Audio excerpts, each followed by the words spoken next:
What's going on, guys? Welcome to another episode of Tasty Tuesday on Tasty Look Gaming, the show where we talk about gaming news. My name's Seth. I'm Chevy. And I'm Chris. And it's kind of a slow week. We have 4 topics to talk about. But first, make sure to play for Plus Club. Everyone's Gone to the Rapture. And something about monsters. Does anybody remember? The Deadly Tower of Monsters. The Deadly Tower of Monsters. I've started playing both these games. So far, they're both kind of neat. Have you guys checked them out yet? No, I just got into playing Warframe, our game of the month. Yeah, one game of the month, games. Warframe. Make sure to play those games. Also play Warframe. Come back at the end of the month and see what we had to say about it, and let us know what you think. But let's get into the news. For our first bit of news, Wii U Production's ending. In North America, all Wii U's that have been produced have been shipped to retailers. So if you want to get a Wii U, go do it now. And in Japan, they say that they're going to stop production soon. They don't have an exact date yet. What do you guys think about essentially the short life cycle of this console and it ending? I mean, I think we knew it was coming, but it's still really unfortunate. I know they didn't officially say that it was ending in America, but I mean, if it's ending in Japan, we're probably going to be at the same time or shortly after that. Yep. And with the Switch coming out in March, I think. Yep. Damn. I think they're just going to try to sweep it under the rug. Jump ship. It sucks. System had potential, and it's just completely squandered. Yeah.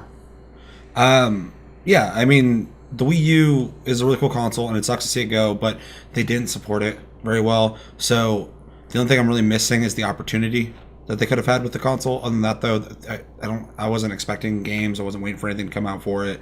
It's kind of weird to see it just be like done with. Like officially, they're just like not producing the thing anymore. It sucks, but I'm in the market for a Switch, so I'm interested. Just if they do this shit again. Hopefully, the next console is so good that I forget about it and buy it too. Chris, I'm not surprised. Yeah. It seemed like the Wii U was kind of like a gimmick to me. It didn't seem like a real like console. And I've played with a couple Wii U's, and just that controller's just fucking huge. And it's just unruly to play with. And there was really nothing that came out for it, so they're just basically, like you guys said, trying to sweep it under the rug, get it out of the view as quick as possible, and get the Switch back in. yeah, and the thing that kind of sucks about the Wii U is like they didn't advertise very well. It was confusing for people who aren't really into gaming, and for me, the Wii U was what the Wii should have been. It literally did everything the Wii did, only more options, more things to do with it. But kind of realizing an idea through 2 consoles is too complicated. I feel like they did realize it with the Wii U, but they didn't support it because they're kind of done with the Wii at that point. The Wii U was just a continuation, or the Wii U was a continuation of the Wii. So it makes sense. It just kind of sucks. But hopefully they can support the Switch more intensely and keep people interested in it. It looks like a better console altogether. So, Which kind of blows me away that, like, Mario Kart came out. People loved it. Yep. Smash Bros. Came out. People loved it. Splatoon came out. People loved it. I mean, like, it had solid games. It just didn't have enough of them. So it's like they're just like, whatever. We're working on something else. Like, it just seems like they didn't care enough for it. So, all right. Unless anyone else has something else to say on it, let's get to the second bit of news. So the NES Classic Edition has come out. If you're unfamiliar with it, it's a official Nintendo, essentially emulator that looks like a little baby Nintendo original Little system. hunk of shit. With, I believe it has 2 USB ports, which support a variety of different controllers. It does have its own, which apparently have super short cords, according to anything I've read so far. I got the console's this big, the cord's short, and you're just like, You're just going to sit on your TV while you're playing it. But I guess they can't keep up with demand, and actually in response to that, to read a quote, Microsoft Studios publishing GM Shannon Loftus tweeted, "Irrationally angry at not being able to get an NES Classic. Come on, Nintendo, why would you short bake these?" good old Shannon Loftus, and just speaking the truth. So what do you guys think about the Nintendo Classic Edition, and how do you feel about them not producing enough of them? I think the thing is cool. I'm probably not going to pick one up, but I think it's a cool idea. I actually am really surprised on the demand for these things. I figured a lot of people would buy them, but not to this degree, or at least they didn't make that many, and just looks like it. But yeah, it's kind of crazy. I almost feel like, again, Nintendo not caring about something. It seems like they didn't expect it either, I guess, or they just didn't care enough. The thing that sucks about this the most is it reminds me of like the old days when consoles actually did sell out, which it always sucked waiting to buy something that you wanted. But the biggest thing that I don't like is people are buying these things up and selling them at higher prices. They bought them literally to sell them, so they're shortening the market to make money off themselves or for themselves. And it's just shitty because there's people who legitimately want to buy these things and enjoy them, and these people are just trying to make a buck. And it's smart on their part, but they're assholes. Yeah, I mean, that's pretty much my thoughts on the whole thing. Sucks that there's not enough. I really wanted one. Yeah, I really did. It's my childhood. I grew up playing the NES.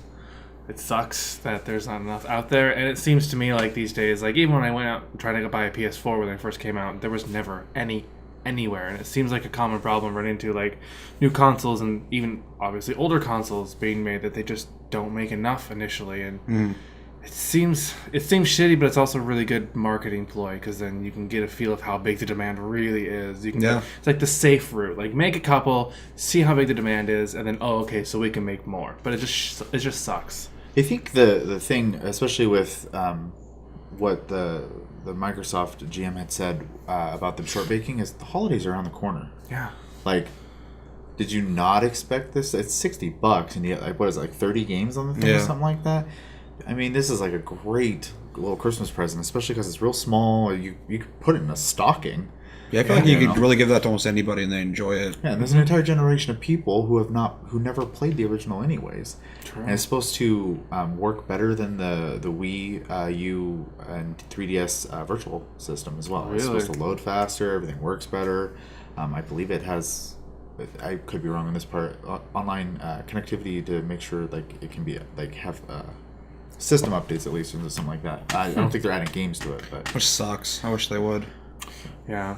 But no, I think the idea is cool. I'm not the right customer for this either, but it is cool. I mean, you go to a mall anytime during this time of year, and there's always knockoff brand versions of these anyway. So it's just smart for them to make an officially licensed, we made this, it's gonna work version. And I think $60 is completely fair for a piece of hardware. Completely fair. So, for 30 games, even if they're older games, it's a lot of content, a lot of stuff to do. You're buying essentially the same price of like one game, 30 games that are all great. As long as it's full games, not those weird shitty little trial games they had back on one of the Smash Brothers games. You could play like 30-second trials of a bunch of old games. Oh, weird. No, they're 30 full original, like very popular, like top popularity games. So.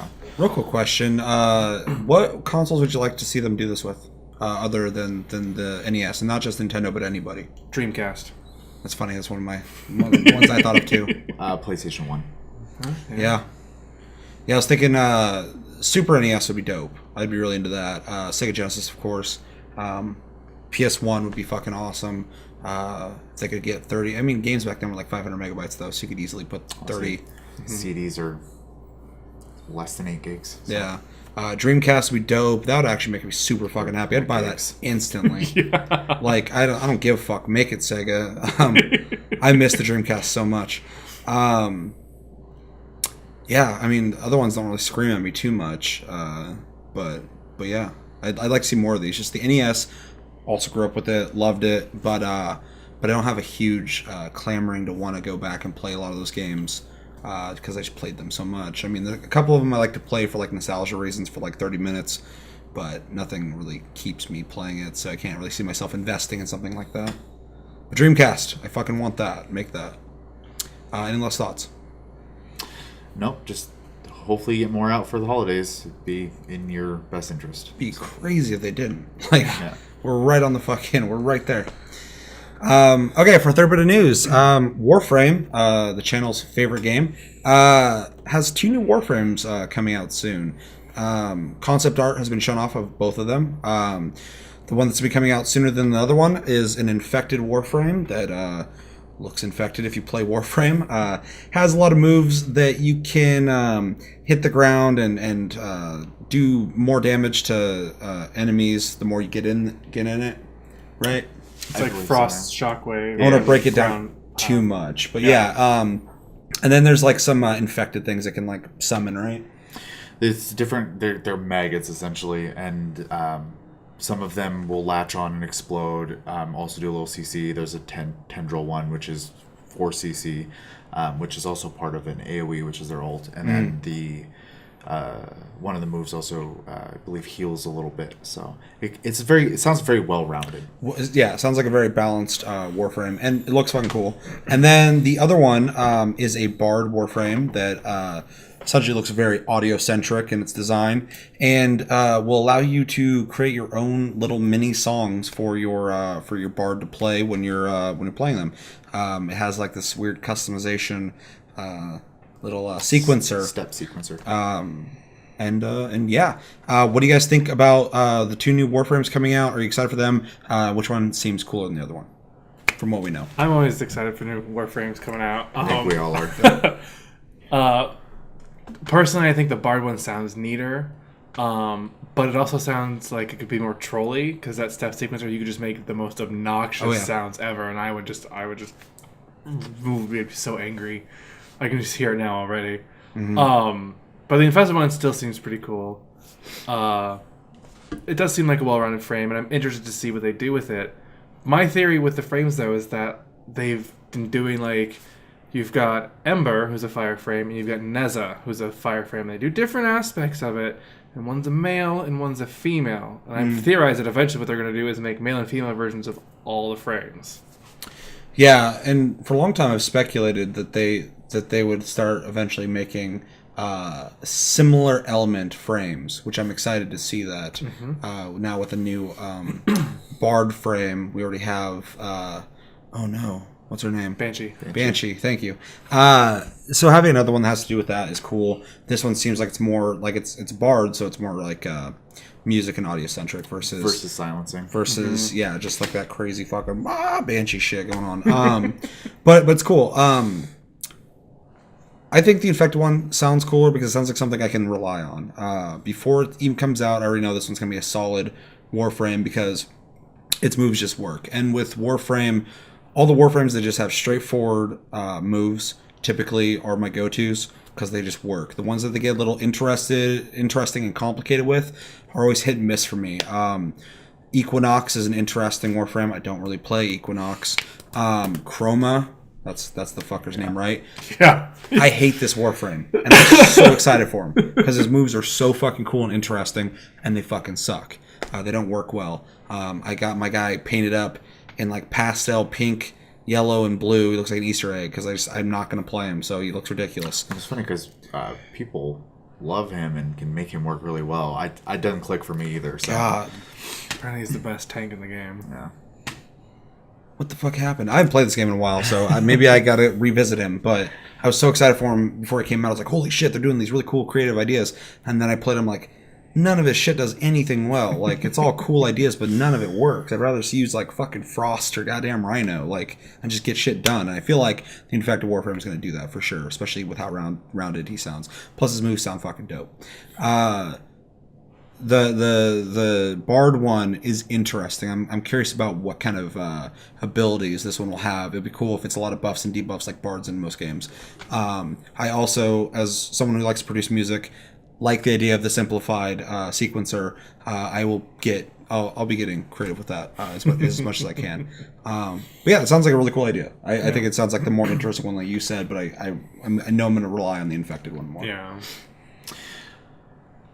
It's hard because the Bard moves haven't been announced yet.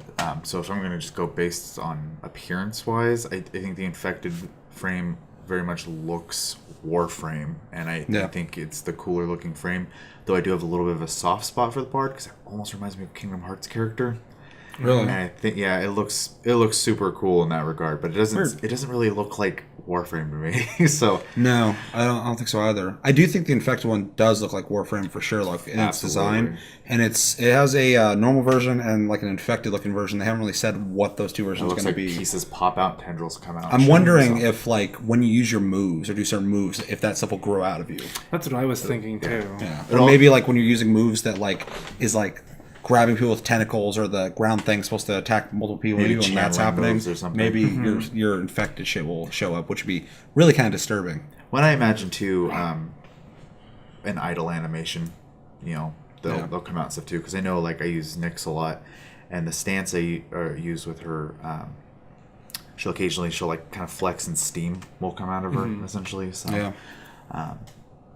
so I imagine they'll have an idle animation with the tentacles as well. Functionality wise, like I said, I can't comment on the board, but I do think the infested Warframe sounds like it's going to work, though it sounds it's going to have a little bit of complication to it because there's some synergy between the moves, which is something I know they've been pushing for a lot with their frames. Yeah. So. You can tell we like Warframe because this is the most passionate we've been about a topic so far. And yeah, this Friday we'll probably be talking more about Warframe, so if you're into Warframe, make sure to come back and check that out.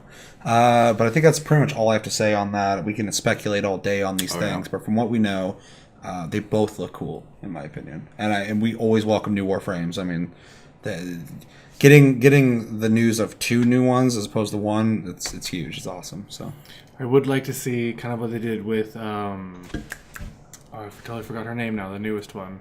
Titania, thank you. As you do the quest to unlock her, there's a little backstory to every time you do a step of how she was made and where she came from, stuff like that. So I'd like to see that with all of the new Warframes. I imagine they will. They're getting way more story oriented now, which is awesome. Yeah, it's just getting better and better and better and better and better and better and better. If you played this game when it first came out, holy shit! There's no other game I know of that evolved this much, man. Like it's insane. Yeah. Okay, this isn't Warframe talk. So let's get into the fourth bit of news. So Ubisoft is in talks with Netflix to create a television show. A part of this has to do with them essentially keeping fresh products to avoid a buyout from Vivendi. I'm sure you've heard about this before. If not, Vivendi keeps aggressively buying stock from Ubisoft. And they did it, I believe, with... Was it Zynga? Yeah, some mobile developer they yeah. completely bought out through stocks. No word on what it's going to be yet, but it sounds like it could have some connection to either Assassin's Creed or Far Cry. So, what do you guys think about Ubisoft getting into the TV market? They, especially after them in the finishing up a movie right now. I think it's cool. I mean, for the reasoning, I'm a little wary about it because it seems kind of desperate. I get why they're doing it. It makes sense. But, like, if you're going to go for a TV show, I'd want you to start with the passion of wanting to make a great show first and not to try not get bought out. But that it's going to be on Netflix is a good sign because Netflix has been fucking killing with their shows. Yes. So I feel like there is a certain standard that Netflix expects their shows to have because they're not going to put up something that's not going to work. I'm a huge Ubisoft fan, so there's a lot of properties I think could translate. I think Far Cry would be an interesting one. They tried to make a movie of that. Uwe Boll did, and I didn't see it, but it looked awful. But I feel like if you kind of followed the mold of like Far Cry 3 and 4 and kind of made an episodic adventure where somebody was lost on an island and watching them kind of degrade and turn into like a crazy person essentially with all these other crazy people. I think that could be a really cool show. Assassin's Creed, they're doing the movie, so I don't think they'd do a show unless it was like a side spin-off thing. I feel like the movies will carry on and stuff like that. And then something Tom Clancy would be cool too. I mean, I don't know how they do that or if they have the rights to do movies based off Tom Clancy, but overall, I think it's cool. I'm curious to see what they do, and I hope the quality's there. I hope it's awesome. I'm interested to see what they do. I know it's kind of weird, and I bought a while back a Mortal Kombat Blu-ray set, and it came with a mini-series that was on TV about Mortal Kombat. Oh yeah, I remember that. And it was like a bunch of backstories of the characters, but to me personally, I thought it was really, really well done. Really? I really enjoyed it a great deal. Cinematically, I thought it was really pretty. Yeah. So I'm interested to see what they do, but at the same time, it could go horribly, horribly wrong. If history's taught me anything, a lot of video games turn into cartoons and miniseries is just Just awful. a lack of respect for the property, though. Yeah. And I've talked about it a million times, but when it comes to video game movies and stuff like that, I'm always worried, not because they can't be translated. I will argue all fucking day, of course they can be. But because there's some video games that are better movies than a lot of movies. Last of Us. But Last of Us, absolutely. Absolutely. And it just comes down to money grabs by people who don't respect the properties, trying to sell an IP's name to fans because they think they're fucking stupid. That's it. So it all comes down to who is in control and if they give a fuck enough about the property. One of the most accurate video game properties turned into a visual medium, Silent Hill, was written and directed by people who had actually played the game. It was so good. And aside from a couple things that are cheesy, it's Silent Hill. Like they fucking nailed it. It looks like Silent Hill. It's got the soundtrack from Silent Hill. They respected the property outside of the beginning where she says Silent Hill. That part's dorky, but the rest of it's great. And I feel the same way. Yeah. I feel the same way, even though it wasn't received well here in the States, which sucks. But like the Warcraft movie, I actually really enjoyed. It looked cool. I could see how someone who wasn't into Warcraft would get lost for sure, because that was the biggest complaint from critics. They didn't know what the fuck was going on. But I mean, as someone who's played, the Warcraft games, it was the fucking world. It was cool. I mean, you got to visit locations and stuff. So I mean, I thought it was really well done. Had its issues, but I'm sure a lot of it had to do with money as well. As far as the Ubisoft thing, though, I would love to see Far Cry, I think. And in the vein of, like, American Horror Story, True Detective, stuff like that. Where An anthology? Yeah, where it's just, here's a story this season, and next season we're doing a completely different story. Like, that kind of thing. I would love to see that, because they could tackle stories, not have to, if it didn't do well, you get to start over. So. Yeah. I mean, American Horror Story is a great example of that. Definitely. The season's kind of hit or miss. Yeah. Go all over the place. And yeah, with like just talking about movies real quick when it came to video games, I'm actually really curious about the Assassin's Creed movie because I watched, I forgot the director's name, but he directed Macbeth that came out like a year or two ago, had Michael Fassbender and Marion Cotillard, and they're both in the Assassin's Creed movie. It's being directed by the same guy, and Macbeth as a movie was done really fucking well. So I'm hoping these guys can treat the property of Assassin's Creed with respect. It looks like they're doing that. I'm hoping it does well. But yeah, as for the Netflix thing, fuck it, try it out. Let's see if it works. Hopefully Absolutely. It does. It's the worst that could happen. It bombs. It bombs and Vivendi fucking sucks them in. It failed. But I think it's going to do it for this episode of Taste Tuesday. As always, thank you for watching. Make sure to like, subscribe if you enjoyed this episode. Make sure to check out our other episodes. Check us out on Tumblr, Twitter, Tastefully Gaming. Check us out on Twitch, Sleep Division. I need to start streaming. I haven't done it. I still am not doing it, and I need to do it. I know I need to do it. But yeah. Thanks for watching. My name's Seth. I'm Chevy. And I'm Chris. And until later this week, we'll have a gameplay episode up. Hopefully, something for Plus Club. I'd like to do a gameplay of something that we should be playing. Maybe Warframe. And then Friday, we'll be talking more about Warframe. So maybe it'll be Warframe week. Warframe week. There's nothing wrong with that. But until then, have a great week, guys, and take it easy. Silent Hill!